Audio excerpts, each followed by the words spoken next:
गीता प्रश्नोत्तरी के इस अंक में हम आपका हार्दिक स्वागत करते हैं।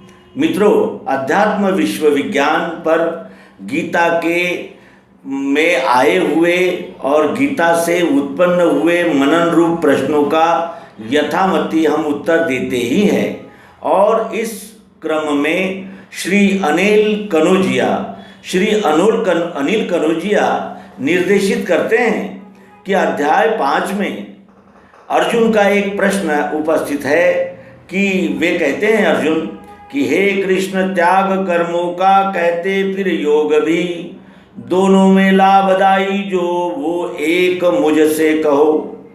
हे प्रभु, कभी आप त्याग को श्रेष्ठ कहते हो, कभी कर्म को श्रेष्ठ कहते हो। मैं ये सब कुछ लड़ाई और ये राज्य और ये सारा युद्ध टाल कर जा रहा हूँ, त्याग कर रहा हूँ, और फिर आप कर्म की महिमा गाते हो। कभी त्याग कहते हो, कभी कर्म कहते हो। दोनों में एक जो ठीक हो, जो श्रेष्ठ हो, जो योग्य हो, जो कल्याणदारी हो, वो मुझसे कहिए। और श्री कृष्ण जी मुस्कुराए। उन्हें ये ध्यान में आया कि ये ज्ञान और कर्म इन दोनों को अलग अलग मान रहा है। कर्म योग और संन्यास योग इन दोनों को अलग अलग मान रहा है। संन्यास योग युक्ति से कर्म करने चाहिए, ये मर्म इसके हाथ नहीं आया है। इसलिए फिर उसके आगे उन्होंने उपदेश करना शुरू किया है। कहते हैं कर्म योग कर्म त्याग दोनों में हित है भरा, इनमें कर्म का योग श्रेष्ठ है कर्म त्याग से।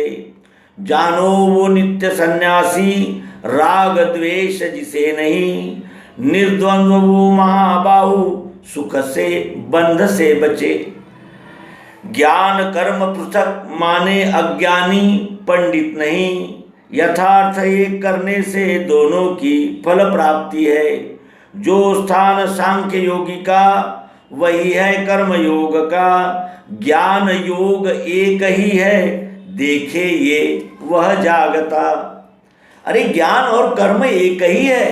ज्ञान प्रकाश है तो कर्म उस प्रकाश में चलने की क्रिया है, दोनों अलग अलग नहीं है। कर्म रूप क्षर है तो ज्ञान रूप अक्षर है, और ये दोनों मिलकर ही तो पुरुषोत्तम परमात्मा ये विश्वरूप बना हुआ है। ये सगुण और निर्गुण, जड़ और चेतन, साकार और निराकार, ये दो भाव है। एक ही वस्तु को जानने के दो भाव है। और ये निर्देशित करते हुए भगवान श्री कृष्ण जी अर्जुन को जो समझाते हैं, आइए मनन रूप हम भी उसको अपने मन में धारण करें और सतत मनन चिंतन के द्वारा इस उपदेश का ग्रहण करें। योगी किस तरह से कर्म योगी व सन्यासी दोनों ही गुणों से युक्त रहता है। योगी कर्म और ज्ञान इन दोनों का योग करने वाले को योगी कहते हैं। तो इसका उत्तर इस प्रकार है कि यह जानना आवश्यक है कि भगवान पुनः इस बात को क्यों कह रहे हैं। इसका कारण यह है कि अर्जुन की दृष्टि में स्वभाव कर्म या युद्ध कर्म दोषपूर्ण रहने से वह युद्ध भूमि छोड़ना चाहते थे। उनकी अविवेकपूर्ण कर्म त्याग की कल्पना दूर करने के लिए पहले सांख्य योग अर्थात ज्ञान दृष्टि से कर्म की ओर और जन्म मृत्यु की ओर, विश्व की ओर देखने को कहा। किंतु अर्जुन के मन में ज्ञान कर्म से श्रेष्ठ होने का भ्रम निर्माण हुआ और कर्म त्याग की ओर झुकाव बना रहा। तब अध्याय 3 में भगवान कर्म योग का रहस्य समझाते हैं। ज्ञान और कर्म की एक रूपता स्पष्ट करते हैं। चौथे अध्याय में भगवान किस तरह जीव स्वयं को विश्व से भिन्न मान विश्व सेवा से वंचित हो जाता है, वह अशांति को प्राप्त होता है, ये बताते हुए वही पुरातन योग बताते हैं। साथ साथ कर्म में अकर्म, अकर्म में कर्म समझाते हैं। कर्म त्याग का सही अर्थ समझाते हैं कि कर्म में कर्ता भाव छोड़ना है। किंतु कर्म त्याग की कल्पना अर्जुन के मन से पूर्णतया नहीं जाती। अतः भगवान कहते हैं कि योगी कर्मयोगी व सन्यासी दोनों गुणों से युक्त होता है। कर्मयोगी व सन्यासी दोनों ही योगी परमात्मा हुए जीव की उपाधियां हैं।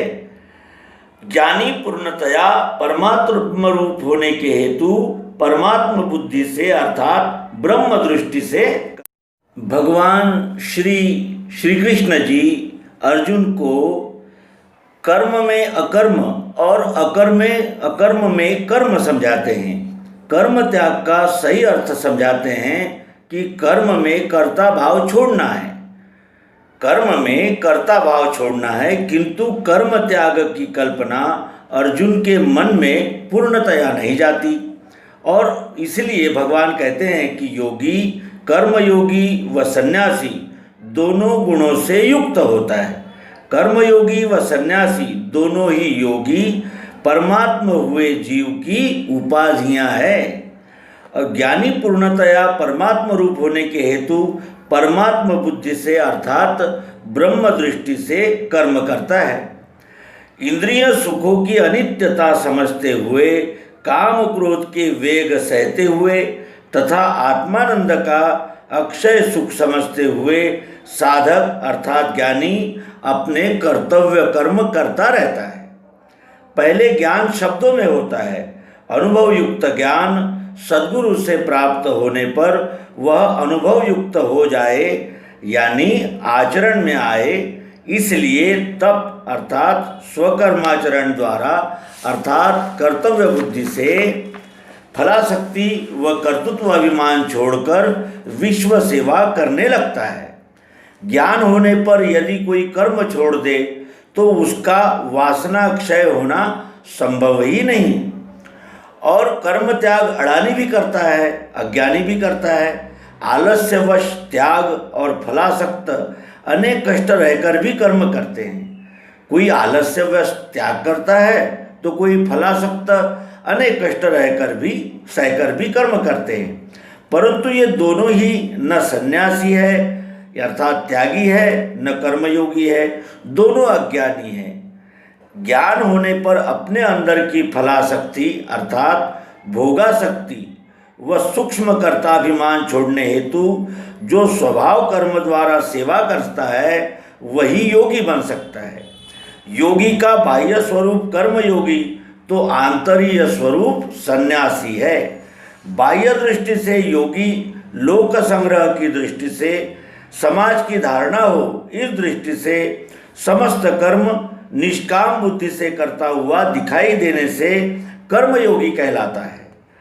तो ज्ञान दृष्टि से देखने पर योगी कर्म करता हुआ दिखाई देता हुआ भी असंग अलिप्त अकर्ता अभोक्ता जानने में आने से लोग उसे सन्यासी ही कहते हैं, परंतु योगी तो बस योगी ही रहता है यानी परमात्म रूप रहता है।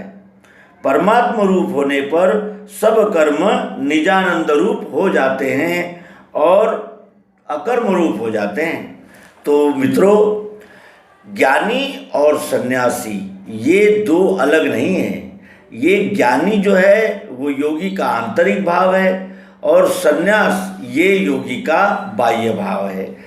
यानी कहने का आशय यह है कि ज्ञान सह कर्म सुखदाई, बिन दोनों को एक किए नहीं सुख पावे कोई। यही अर्जुन को श्री कृष्ण जी का इस प्रश्न के माध्यम उत्तर में संदेश है। त्याग करूं या कर्म करूं, तो भगवान श्री कृष्ण जी कहते हैं त्याग की भावना रखकर कर्म कर। फलाशक्ति और कर्म कर्तृत्व का अभिमान छोड़कर कर्म करने से वह सन्यास ही हो जाता है और सन्यास ही योग है, कर्म योग है। तो मित्रों, इस तरह हम गीता का सूक्ष्म अध्ययन जारी रखेंगे। आपके सहयोग, प्रेम और आशीर्वाद के लिए आपका सदैव हम ऋणी रहेंगे। धन्यवाद। नर्मदे हर सद्गुरु भगवान की जय, विश्वरूप परमात्मा की जय। ओम शांति शांति शांति।